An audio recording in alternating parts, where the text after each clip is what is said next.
The CG production, तकनीकी उत्कृष्टता का नया आयाम। हेवी ट्रैप बीट, जय जोहार, जय छत्तीसगढ़। देश दुनिया में चलते का एक नजर तो डार, करप्शन के बीमारी हखागे हमर पूरा संसार। अब के करप्शन बर सुन ले छत्तीसगढ़ ही वार।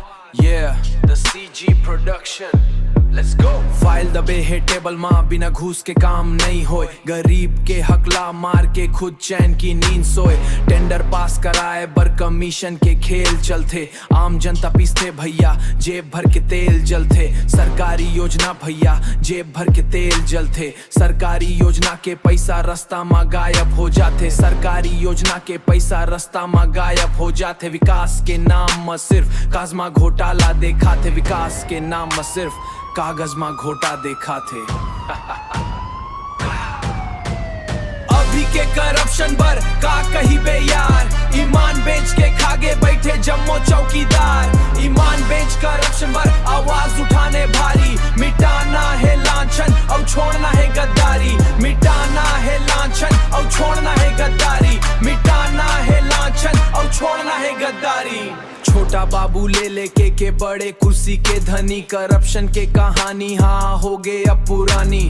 डिजिटल जमाना में भ्रष्टाचार के तरीका बदल गए। डिजिटल जमाना में भ्रष्टाचार के तरीका बदल गए। ऑनलाइन घूसखोरी और घोटा के पारा चढ़ गए। ऑनलाइन घूसखोरी और घोटा के पारा चढ़ गए। युवा मन बेरोजगार घूमते डिग्री हाथ में धरे। और भ्रष्ट मन तिजोरी में नोट के गड्डी भरे। ये माटी ला बचाना है छत्तीसगढ़ गए हमर शान। करप्शन के खिलाफ अब छेड़ना है अभियान। अभी के करप्शन बर का कही बे यार, ईमान बेच के खागे बैठे जम्मो चौकीदार। इलाज शर्म सब छोड़ के भरत है अपन झोला। लाज शर्म सब छोड़ के भरत है अपन झोला। लाज शर्म सब छोड़ के भरत है अपन झोला। जनता के खून पसीना लचूस के बनते ए मन भोला। बीट स्लोस डाउन, बस बहुत हो गए, अब चुप नहीं बैठना है। अपन हक अधिकार ला नहीं भूलना है। भ्रष्टाचार के खिलाफ आवाज उठाना है। ये द सीजी प्रोडक्शन, जय जोहार छत्तीसगढ़।